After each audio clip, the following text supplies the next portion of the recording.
আসসালামু আলাইকুম গাইস, সবাই কেমন আছেন? আশা করি সবাই ভালো আছেন। তো আজ আমি আপনাদেরকে দেখাবো যে আমি আসলে মোবাইল দিয়ে কিভাবে ইউটিউব ভিডিওর থাম্বনেল তৈরি করি, সেটাই আজ আমি আপনাদেরকে দেখাবো। তো একটা ভিডিও ভাইরাল হওয়ার পেছনে কিন্তু একটা ভালো মানের থাম্বনেলের অনেক গুরুত্ব। তাই যারা নতুন ইউটিউবার আছেন, কিভাবে থাম্বনেল বানাবেন কিংবা মোবাইল দিয়ে কিভাবে বানাবেন, হ্যাঁ, বিভিন্ন টেনশনে আছেন যে আমার তো কম্পিউটার নাই, আমি কিভাবে মোবাইল দিয়ে বানাবো। তো এরকম অনেক টেনশনে আছেন। তো আমি আপনাদেরকে বলবো, আমি যেভাবে ইউটিউব ভিডিওর থাম্বনেল বানাই, আপনারা দেখলে পরে অনেকটাই শিখে যেতে পারবেন। আস্তে আস্তে আপনি ট্রাই করলে এক্সপার্ট হয়ে যাবেন। তো চলুন আমি দেখাই যে আসলে আমি কিভাবে ইউটিউব ভিডিওর থাম্বনেল তৈরি করি। তো চলুন ভিডিওটি শুরু করা যাক। তো শুরু করার আগে একটি কথা না বললেই না, আপনি যদি আমার চ্যানেলে নতুন হয়ে থাকেন তাহলে অবশ্যই আমাদের চ্যানেলটি সাবস্ক্রাইব করে আমাদের সাথেই থাকুন। তো চলুন ভিডিওটি শুরু করি। তো বন্ধুরা, ভিডিওটি শুরু করার আগে আমি আরেকটি কথা বলে নিই, সেটা হলো যে আমি একটা অ্যাপের মাধ্যমে ইউটিউব ভিডিওর থাম্বনেল তৈরি করি, সেটা হলো পিকচার ল্যাব। দেখুন, এই যে এখানে যে পিকচার ল্যাব অ্যাপটা দেখতে পাচ্ছেন, এই যে পিকচার ল্যাব, আপনারা গুগলে গিয়ে গুগল প্লে স্টোরে গিয়ে সার্চ করলে পেয়ে যাবেন পিকচার ল্যাব। তাহলে এই অ্যাপটা আপনারা ডাউনলোড করে নেবেন। তারপরে যা করতে হবে সেটা আমি আপনাদেরকে দেখিয়ে দিই। পিকচার ল্যাব অ্যাপের উপর আমরা যদি ক্লিক দিই, দেখুন অ্যাপের ভিতরে প্রবেশ করলে কিন্তু মোবাইলে ঠিক এই রকমই দেখাবে। ঠিক এই ইন্টারফেসে আসার পরে আপনারা দেখুন এই যে এই জায়গার উপর একটা ক্লিক দিবেন।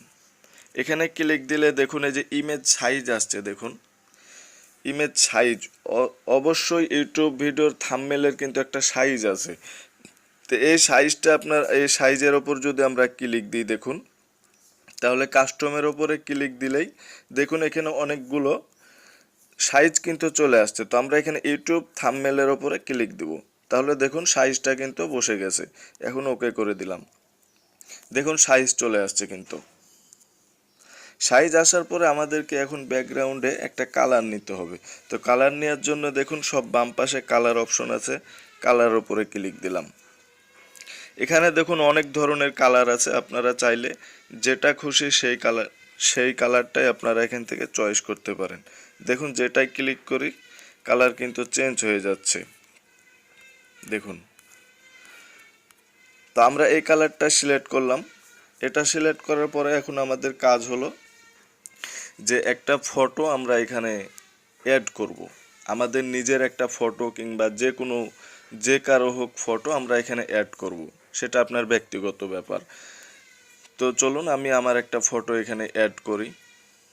তো বন্ধুরা, ফটো অ্যাড করার জন্য আমাদেরকে গ্যালারিতে যেতে হবে। গ্যালারিতে যাওয়ার জন্য এই প্লাস চিহ্নের ওপরে ক্লিক দিতে হবে।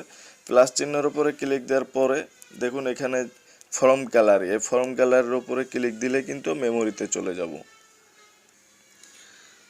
তো বন্ধুরা দেখুন আমি ফ্রম গ্যালারিতে ক্লিক দিয়ে আমার মেমোরিতে চলে আসছি। মেমোরিতে আসার পরে আমি এই ফটোটা নিলাম।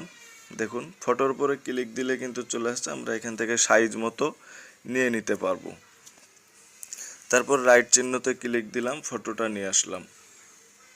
ফটোটা হালকা ছোট করে নিই, দেখুন জায়গা মতো বসিয়ে দিলাম। এখন দেখুন এই ফটোটা চারি সাইডে কিন্তু একটা কেমন দেখাচ্ছে, এর জন্য আমরা ফটোটাকে করব, এই জায়গার উপর একটা ক্লিক দিবেন। তাহলে পরে ফটোটা আমরা রিসাইজ কিংবা দেখুন এখানে কালার সব কিছু আমরা দিতে পারবো। তো আমরা স্টকের ওপরে ক্লিক করব। স্টকের ওপরে ক্লিক করে যদি আমরা এটা এনাবল করে দিই, দেখুন আমার এখন কিন্তু পিকচারটা অনেক সুন্দর দেখাচ্ছে। সাইডে হালকা হোয়াইট কালার হয়ে গেছে, দেখুন এখন আমার পিকচারটা ক্লিয়ার হয়ে গেছে। তারপরে এখন আমাদের কাজ হলো যে আমরা এখানে একটা টেক্সট দিমু। আমরা একটা টেক্সট দিব আমার ভিডিও অনুযায়ী, আমার কি কোয়ালিটির ভিডিও সে অনুযায়ী আমরা কিছু টেক্সট লিখব। এই টেক্সট লেখার জন্য আমরা এই প্লাস চিহ্নতে ক্লিক দিব।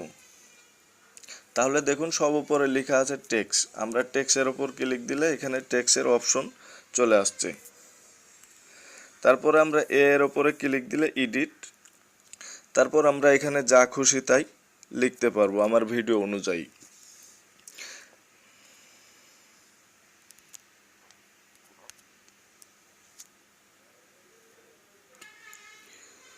তো বন্ধুরা দেখুন আমি এখানে লিখলাম এক্সট্রা, তারপরে আমরা ওকের ওপরে ক্লিক করে দেব। ওকের ওপরে ক্লিক করলে দেখুন আমাদের এখানে চলে আসছে, আমরা এটা নড়িয়ে চড়িয়ে যেখানে সেখানে বসাতে পারবো।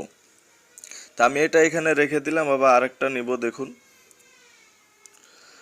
আরেকটা টেক্সট লিখবো আমরা এখানে, এর জন্য এডিটের ওপরে ক্লিক দিলাম। দেওয়ার পর আমরা এখানে আবার আরেকটা টেক্সট লিখবো। দেখুন আমরা এখানে টেক্সটটা লিখলাম, লেখার পর আবার যদি আমরা ওকের উপরে ক্লিক দিই তাহলে কিন্তু এটা এখানে চলে আসছে। আমরা এই জায়গাটার উপরে চাপ দিয়ে ধরে যদি টান দিই তাহলে কিন্তু এটা বড় হবে, ছোট হবে। দেখুন বড় ছোট হইতেছে, আমি একটু বড় করে নিলাম। ঠিক এই জায়গার উপর রেখে দিলাম। এখন আমরা যদি এই লেখাটার টেক্সটার যদি কালার চেঞ্জ করি, এর জন্য আমরা এদিকে হালকা সোয়াইপ করব। তাহলে দেখুন এই যে এখানে লেখা আছে কালার, আমরা কালারের উপরে ক্লিক দিলাম। দেওয়ার পরে আমরা যে কালার দিব সেটা সিলেক্ট করলেই কিন্তু কালারটা চলে আসবে। দেখুন আমি একটা কালার দিয়ে রাইট চিহ্নের উপরে ক্লিক দিলাম। দেখুন টেক্সটার কিন্তু কালার হয়ে গেছে। এখন যদি আমরা এটার ব্যাকগ্রাউন্ড দিই আমরা তাও দিতে পারবো, এটার ফন্ট চেঞ্জ করতে পারবো। এই যে ফন্টের উপরে ক্লিক দিলে কিন্তু ফন্ট চেঞ্জ হয়ে যাবে। দেখুন ফন্ট কিন্তু চেঞ্জ হয়ে যাচ্ছে এভাবে। তো এভাবে আপনারা যে কোনো ধরনের লেখা লিখতে পারবেন এবং এই যে বি স্টাইল এটার উপর ক্লিক দিয়ে মোটা চিকন করতে পারবেন। তারপরে দেখুন এখানে যে ব্যাকগ্রাউন্ডে এখানে এসে এটা রাইট চিহ্ন দিয়ে দিলে দেখুন যে কোনো রকমের কালার ব্যাকগ্রাউন্ডে চেঞ্জ করতে পারবেন। আপনারা এই অ্যাপটা ডাউনলোড করার পরে এই অপশনগুলো আপনারা দেখলে কিন্তু আস্তে আস্তে সব কিছু বুঝে যাবেন। দেখুন স্টকের উপর ক্লিক করলে কিন্তু দেখুন এক এক রকমের কাজ করতেছে, যেগুলো দেখুন অনেক সৌন্দর্য কিন্তু এখান থেকে নিয়ে আসা যায়। মোবাইল দিয়ে কিন্তু অনেক সুন্দর সুন্দর থাম্বনেল তৈরি করা যায়। তো আমি আসলে এভাবে থাম্বনেল তৈরি করে থাকি, আপনারা দেখতেই পাচ্ছেন। আমি এই জিনিসটা আনছি আসলে গ্যালারি থেকে। আপনারা এভাবে টেক্সট নিয়ে আসবেন, এভাবে নড়িয়ে চড়িয়ে যেভাবে যেখানে সাইজ করা লাগে আপনারা কালার দিয়ে আপনার পছন্দ মতো আপনি এই অ্যাপের মাধ্যমে কিন্তু অনেক সুন্দরভাবে একটা থাম্বনেল তৈরি করতে পারবেন। তো আশা করি আপনারা বুঝতে পেরেছেন, ভিডিওটি আপনাদের ভালো লেগেছে আশা করি। তো এ পর্যন্তই ভিডিও, সবাই ভালো থাকবেন, সুস্থ থাকবেন, খোদা হাফেজ।